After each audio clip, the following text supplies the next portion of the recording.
Okay, we want to welcome all our viewers wherever you are watching us from. We are greeting you good morning, good afternoon, good evening. Uh, you are welcome again to Real Estate Matters. Real Estate Matters promises to be an educative, informative, and transforming experience for everyone who join us in this program. Today we be looking at a very controversial topic, and with me I have someone, a very special person, joining us for our edition of Real Estate Matters today. She is a sought-after real estate investment advisor.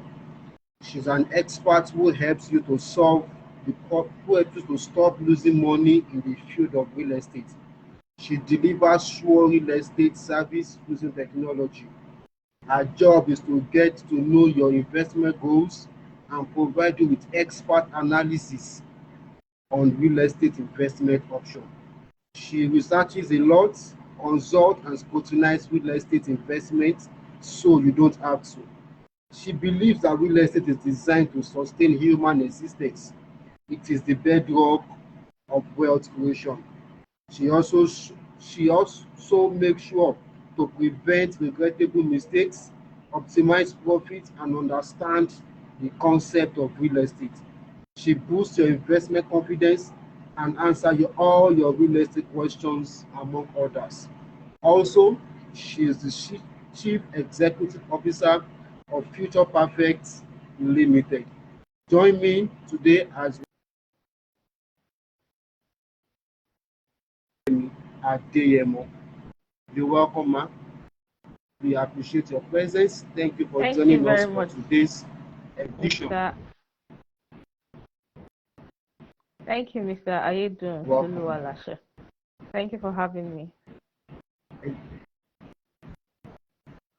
And today we want to look at a very legal or illegal. And for the benefit of our viewers who are hearing the word property flipping for the first time, would you mind simplifying what property flipping is all about, especially for people that are going into real estate for the first time? Can you help us simplify what flipping is all about in real estate? Okay, thank you for the question. Well, simply put, property flipping simply means you're flipping property. Okay, you know, when footballers are on the field and they want to start a game, you know, the referee usually tosses a coin. So we can say coin tossing is a clear example, a visual example of flipping, when you flip something over. Or if for those who cook, who are on this live call, when you're preparing your pancake or you're frying eggs and it's so flat out, you know, you can flip. Okay.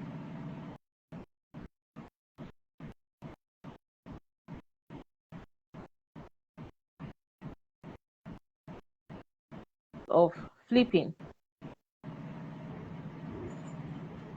Hello? Can you still hear me? I'm with you. I'm with you. Please go ahead. Yes, please go ahead. Okay, it seemed like I lost you a bit, so I wanted to be sure we're still connected. Okay, I'm still connected. Okay, so when it comes to property flipping, okay, it means that you are equally flipping property over. Now, this is not to say that you carry a building or a house and you turn it upside down. No, that's not what it means, okay? So it simply means that you're turning investment in real estate over quickly, okay? And you're doing it repeatedly. All right, so that's what property flipping means in simple terms. So I buy now at XYZ amount, I add value at XYZ amount, and I sell at XYZ plus XYZ amount. And I repeat the process over and over again. And flipping is supposed to happen within short time frames anyway. So as quickly as you can do it, the better. As quickly as you can do it, the better. Property flipping is very much different from buying property and holding it. So the intention in this regard, intention in property flipping, is to buy property and to sell it as quickly as you can. You get your money out, you get your profit, and you repeat the process again. Thank you very much. I like the fact that you just strike a balance between and the length of time that has to do with the property flipping and people buying properties, holding for a period of time, and before selling. Because before now, I think some people think that that is property flipping, and buying a property and then leaving it for a period of time and then having to sell it. But we understand now from what you're saying that there is time duration and property flipping, and it has to do with a shorter period of time. Thank you very much, Absolutely. ma'am. And can You're at any welcome. point in time the property flipping be illegal? Because from the point of definition that you have just given us, it looks to be as if it's a legal definition. Can it at any point in time be approached illegally? Okay, thank you for the question. First, I'd like to read a dictionary meaning of the word illegal. So illegal means contrary to or forbidden by law. Contrary to or forbidden by law. So that means whatever is legal means that it goes by the law or it's in accordance with certain laws. All right. So in real estate, there are real estate laws. There are contract laws. There are property joint venture laws. Different kind of laws, right? So when property flipping becomes illegal is if the property flipping process itself is against the law or is contrary to the law, especially the laws binding contracts between the buyer and the seller or the professionals involved, or the contract binding every entity that is involved in the property flipping process. So, for instance, the common example out there that makes property flipping illegal is if it's done in such a way that people are being ripped off. So, for instance, if the value of a property after you must have added Okay. value is supposed to be XYZ amount, all right, and the essence of flipping is for you to buy below XYZ amount. Some text will say about 70% below the normal property value. So let's assume that yes, you can actually buy at 70% lesser. So property flipping is when you buy below at 70% below the market value, then you add value to bring it up to that current market value. So where you make your money is in trying to deliver value, added value, but at a reduced cost. Now, how you reduce that cost has to be legal means. So, for instance, if you're promising Italian wares in the finished property or the refurbished property, you had better stick to Italian wares. So, if you're promising maybe initially the property had 4 rooms and you're thinking, okay, let me add one more room. If it is allowed by the zoning laws and if it is approved, and you're adding one room and that's what you're promising to sell at the extra cost, then it had better come with that extra room.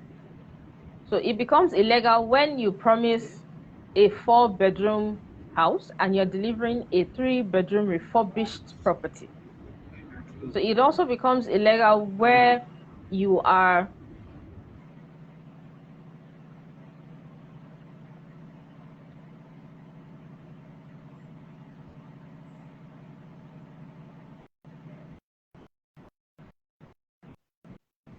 Hello? Can I continue? Yeah, please go ahead. Okay, so it also becomes illegal when you try to increase the value on the market when the going rate is clearly below that rate. So you're trying to hype the price, you're trying to increase the price. Probably you're conniving with professionals, with valuers to increase the value of the property. So your valuation is stating you're using imported Italian wares.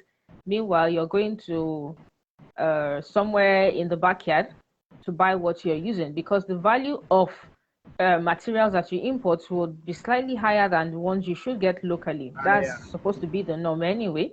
So if you are valuing the property based on use of imported Italian wares or something, and you're in turn using substandard products, then it becomes illegal because you'll be ripping somebody off at the end of the day.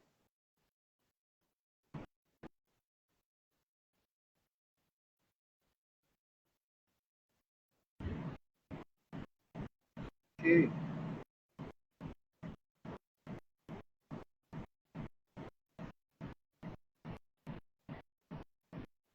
Can you hear me?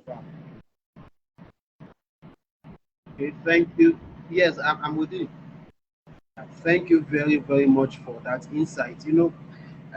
Personally, for us as an organization, I think I was sharing with you early this morning.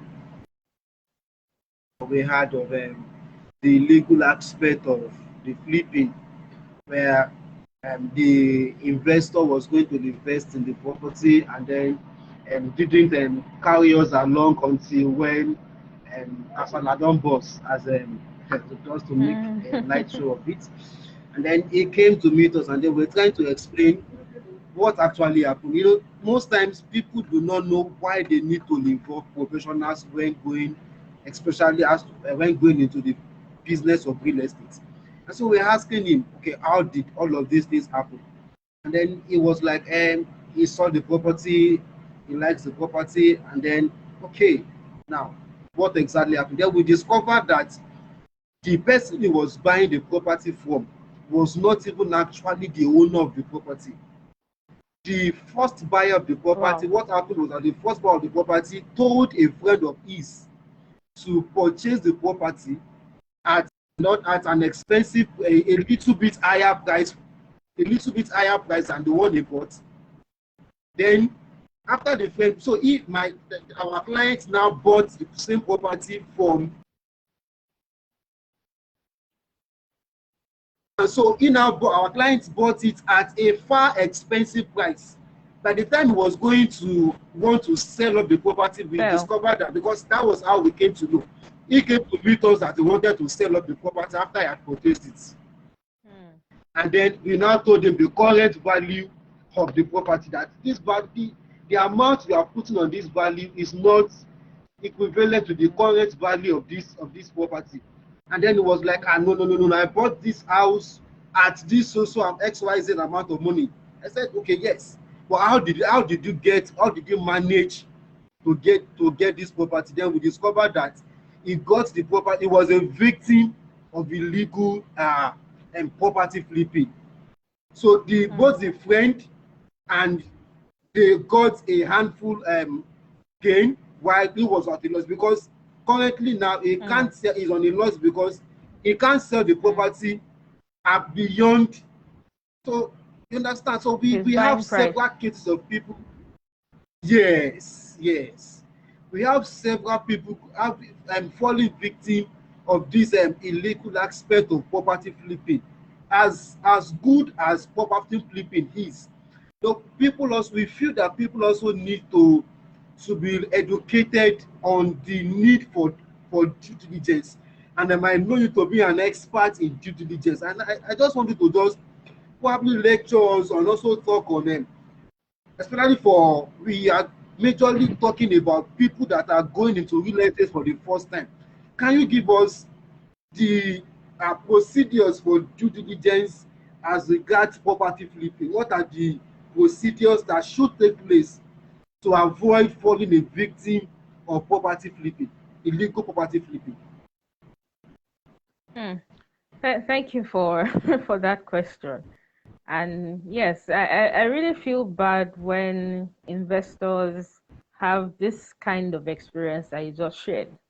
I really, really feel so terrible because I have had that experience before. and it's not something that I wish for people to have. Again, why this is because for most people, uh, real estate is about the single biggest investment of a lifetime. So except if you were born into wealth and or you could make lots of money within a short period of time, yes, you can get lucky to buy multiple properties, okay, or to have multiple investments in real estate. But for the majority, it's just one and it's just once. So I usually advocate for investor education in real estate. Even if it's just that one home that you would buy, I advocate for investor education. And you know what they say under the law, that ignorance is not an excuse. So I Yes. also usually emphasize that in a real estate transaction chain per time, it is the buyer at that point in time that is more at risk. It is the buyer at that point in Yes. time that is more at risk. Whether you want to buy to flip, whether you want to buy to hold, whatever the case, it is the buyer at that point in time that is more at risk. So it is very important that such buyer is adequately prepared with right knowledge. With right knowledge. And I also usually say that I consider every real estate transaction a litigation in waiting. So Mm. I say it's safe to assume that every real estate transaction is a litigation until proven otherwise. So you now need to ensure that you dig details to ensure that, okay, this is not a litigation. Oh, okay, I can go ahead to invest or I can go ahead to buy. So now, speaking on due diligence, every real estate, every successful real estate investment rise and falls on due diligence. If your due diligence is not airtight, you can be rest assured you would make huge losses. Sometimes lives are even lost. Okay. But if your due diligence is airtight, in fact, it's like the foundation of the investment. And nobody wants to build on a faulty foundation. At least no sane person, no reasonable business person wants to Definitely. build on a faulty foundation.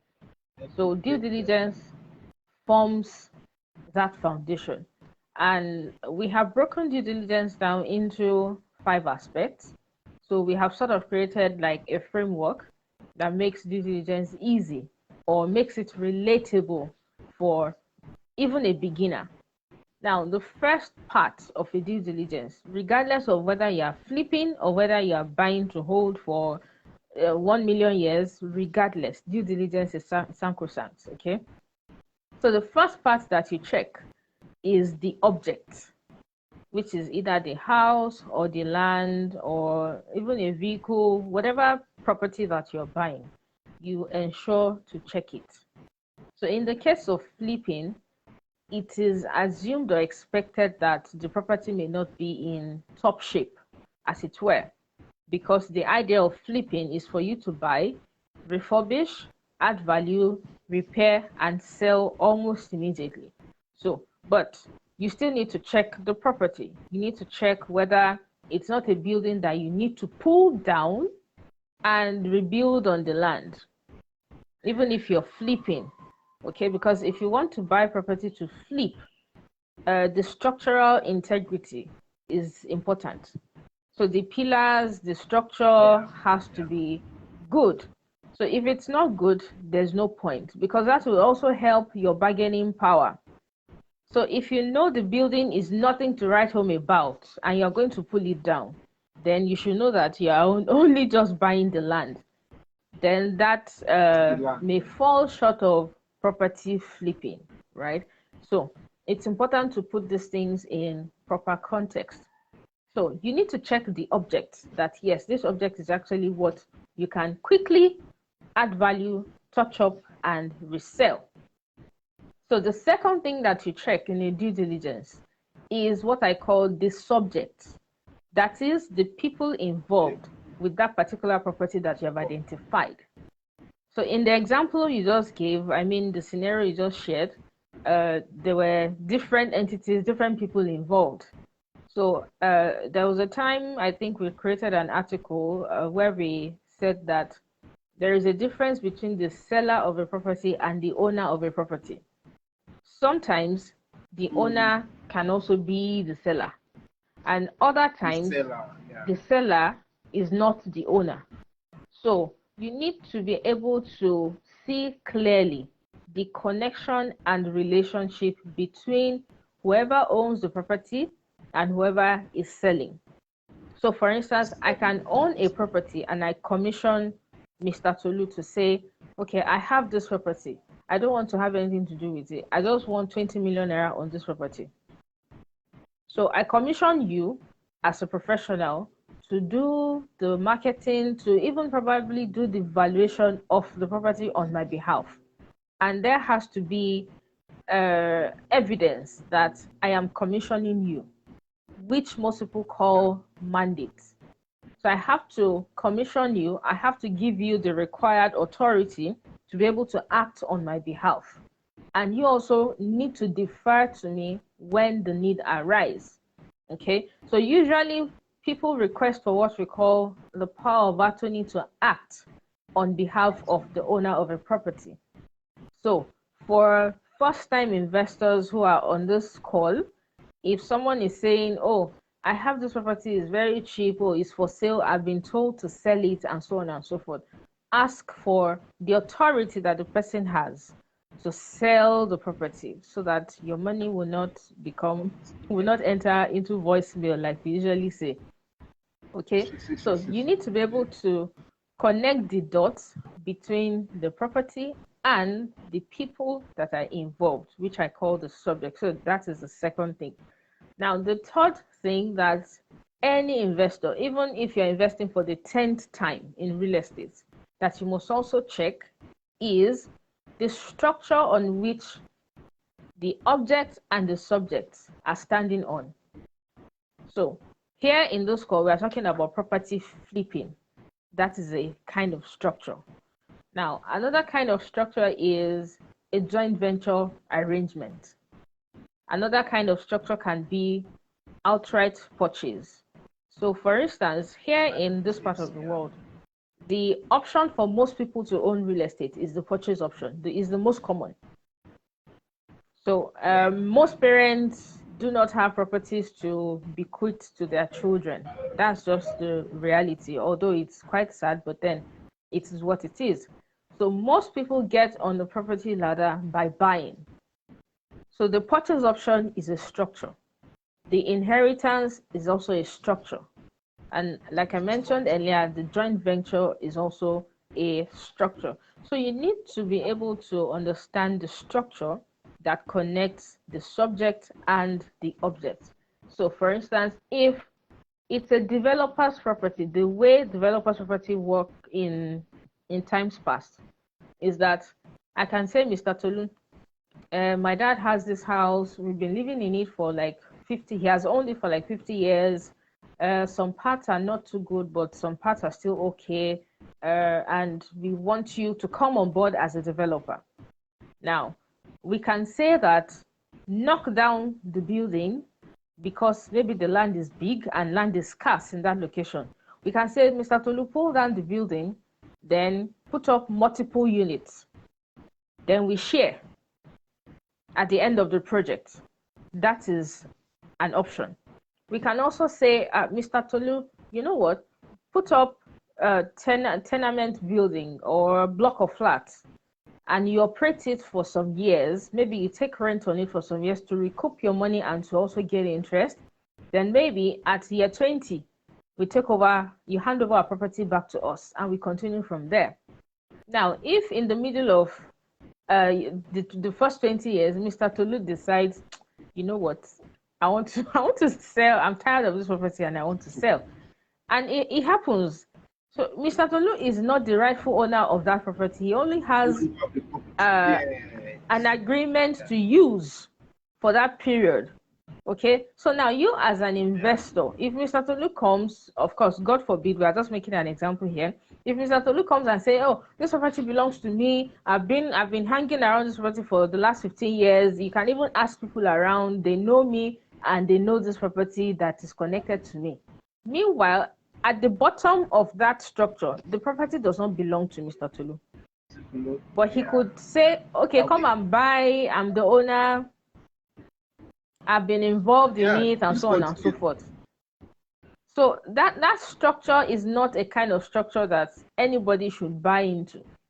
So that is what I meant by structure. So we need to check the connection between who owns the property and the property itself, or anybody talking to you about the property and the property itself. So that's the structure.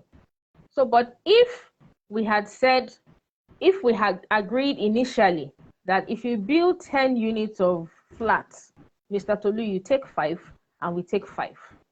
Now, Mr. Tolu has the right to sell That 5 to sell his own if he fine. wishes to. Yes, because the structure on which that transaction is sitting on states clearly that we own half and Mr. Tolu owns half. Okay, so that is why it is important for anybody, whether you're investing for the 20th time or for the first time, to understand the structure on which a particular real estate transaction is sitting on. In other words, check the history of that particular property and everybody involved, and to ensure that, okay, the right that you're being sold or the right that you're acquiring is actually what is supposed to be. Now, the fourth thing that anybody should check as a form of due diligence when investing in real estate, whether to buy the property to flip it or to buy it to hold, is, or even to buy it to live in it, is the risk. Every investment has its attendant risk. So if the risk is one that you cannot stomach about that time that you're investing, you should know. And if it is a risk that you can, okay, I can manage this risk, you should also know. Again, I have seen lots of people not looking at this aspects of real estate investing, and they would have gone neck deep, and they discover, oh my God, what did I get myself into? All right, so you Because they need to did know not take what out time to risk. do the offer. Yes, they didn't. I call this part putting pen to paper. So you have to calculate what is going into this investment and what you will be getting. And what happens if you don't get this? Or what happens if this does not happen? Or what happens if this happens? And maybe a combination of scenarios also do not happen.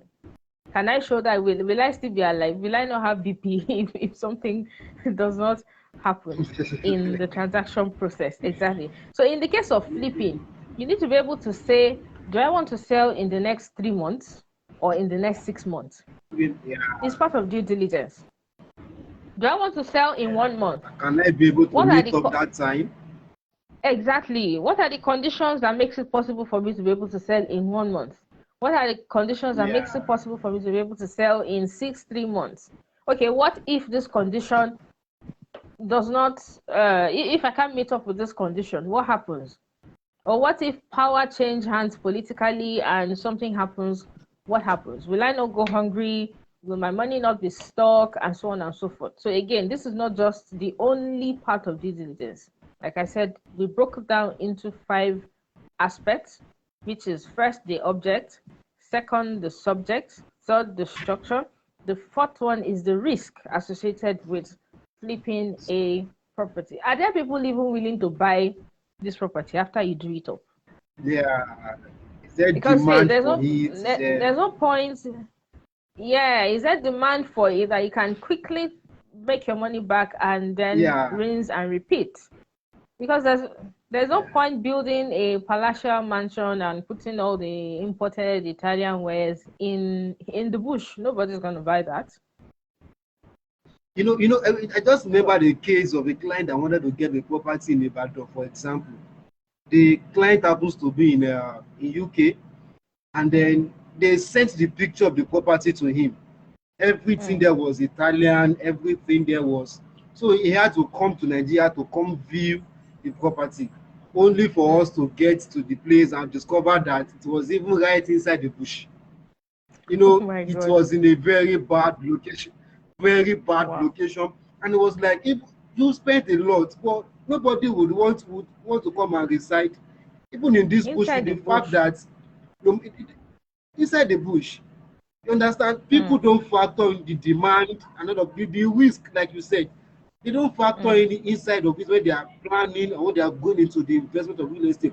Now, such a person now would have been thinking that I've invested millions of naira to this property Yeah, and I should be able to reap, exactly. Make I should millions reap something. back. But you know, there's Mm, no demand for that property there. There is no, I can't even say the mm, man has even sold the property. I can't even say for now because it's just there. mm, Please go on, man. mm, Thank you. Now, a bit of digression to speak to this scenario you just gave.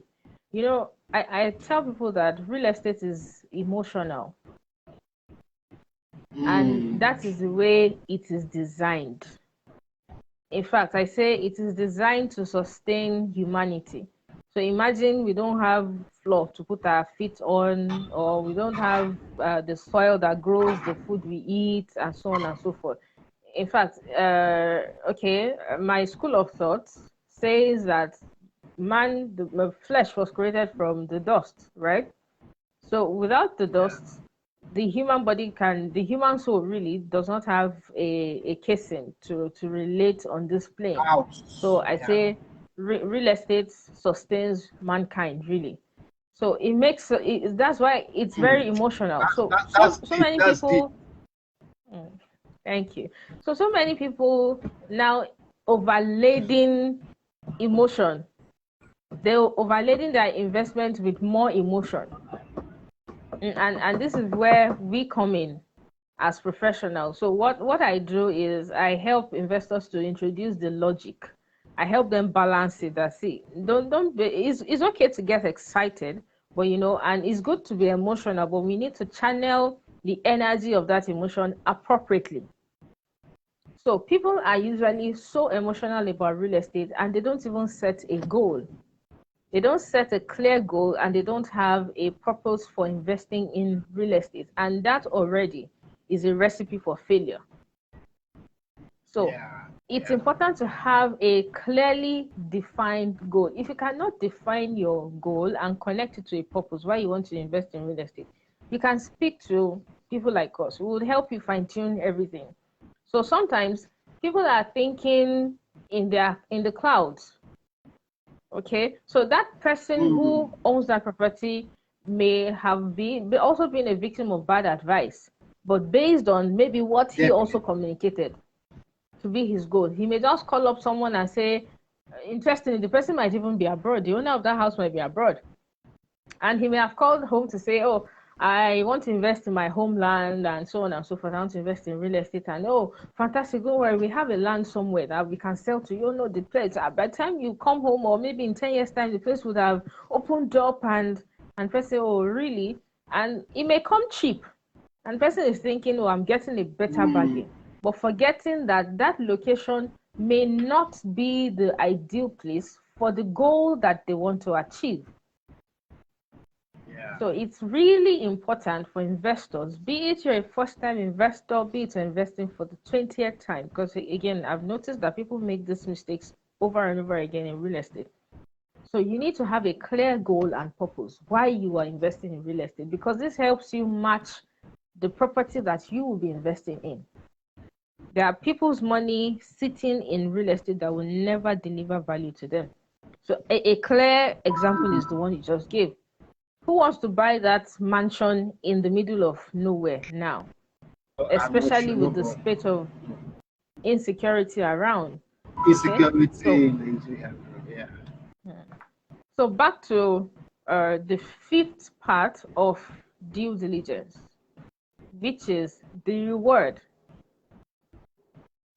So, and it is intentionally the last that we consider because, hey, of course, we all want to make money, but how we make the process to making the money is equally important. So, the fifth part of due diligence that you must check is the reward that you're getting. Now, in the case of property flipping, earlier on, we said you should be buying a property that you intend to flip at 70%, let's say 30% less of the actual market value when it is furnished, when the property is refurbished. So you may say, okay, so that means I'll be getting 30%. No, you're not getting 30% profit actually, because you still need to spend money to put the property in shape such that it will command about the current market value when it is in that finished shape. So you want to be able to say that, okay, if I'm buying at 30% less, how can I spend, say, 20% or even 15% and still deliver quality? So due diligence also helps you to look at where you can minimize costs such that you're able to gain more as reward when you will be flipping. So would you want to use a contractor that gives you a good contract and gives you a guarantee? Would you want to buy your product from maybe Turkey, or would you want to travel by yourself to go and buy these materials, or would you want to just shop locally? Would you want to manufacture some things locally just to cut costs? Of course, I'm sure some people on this one might be saying, how do you cut costs or keep costs low in Nigeria of today, given epileptic power supplier and so on and so forth, and all these other charges? Or do you want to, because there are some properties that you intend to flip and you still need to go get approval to be able to do work. You need to get approval from the ministry. You need to get approval from, depending on the state where you are doing the flipping in, you need to get necessary approvals. So would you want to contract or outsource this approval to a sound professional such that the cost comes down? Because sometimes if you engage professionals individually, the cost might go up and they may be repeating process. So would you want to sit down to look at, we call it counting the costs, to look at all the processes that may be involved in you having a successful property flipping and see where you can merge some of these processes? So would you want to get your lawyer, your property lawyer this time around, to work on the approvals for you, to work on the deed of title for you, to work on the search for you? That will definitely be driving down the cost, because the lawyer is thinking, oh, I don't want to lose this kind of client. I want a longer relationship, a profitable one with this person. So you could lump all of this together to one property lawyer. Exactly. And this lawyer has to be someone that you have vetted to know that, yes, this person is bringing value to the table, and you know the values that he equally holds there. All right. So you want to check all of these things even before you put money on the table for a property that you intend to flip.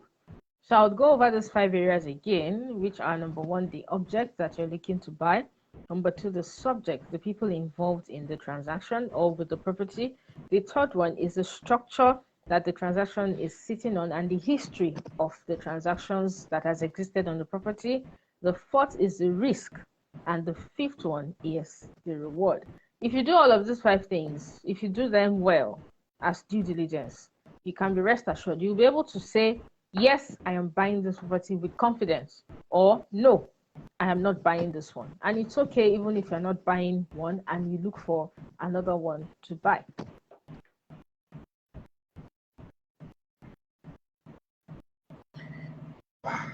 Wow. Thank you very, very much. This has actually been a very educative section for me.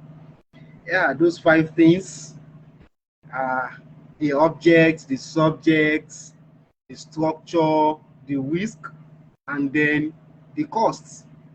Wow. You have just simplified due diligence for us. You just made it become like bread and butter. Thank you very, very much. You're welcome. Wow. Thank you very much. You know, Miss Kemi Adeyemo has actually been my coach underneath. I actually saved your number as my coach because Wow. I've been following I've been following up since I entered the business of real estate, and sincerely, you've never disappointed me for once. Thank you very much for coming to this show. We'll be wrapping it up today. And I don't know if you have anything you want to say to our viewers, any advice you want to give them as regards property flipping, or any advice at all for our viewers out there. Thank you, Mr. Tolu, for the honors. So I would just want to say that for those who want to flip property, yes, property flipping is legal and is allowed, and you can make money from it. Yes, in Nigeria of today, you can make money from it. And I think now is even about the time to flip properties in Nigeria. And this is why I say so. There are some areas that are currently undergoing what we call gentrification. So that means maybe people the age of my parents, where they bought or where they lived when they were younger, when they were about our age, that place has now become a place with many elderly people.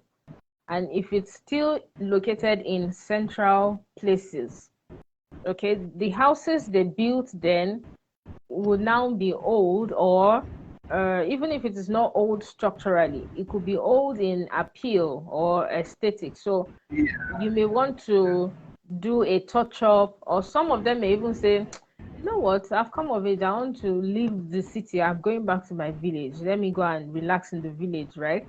So such areas, such places are pockets where you can get property to flip.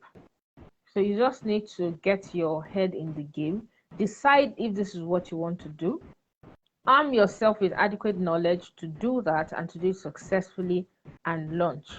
And you will definitely be smiling to the bank. Maybe quarterly, maybe biannually, all right, depending on how you set out to go about it. Thank you very, very much, sir. Very much, man. You know, our viewers out there, she said something. She said, arm yourself with knowledge. And then that is what this program is set out to do, is to arm you with enough knowledge that you would need to be successful in your real estate investment. Till we meet again in our next edition of Real Estate Matters.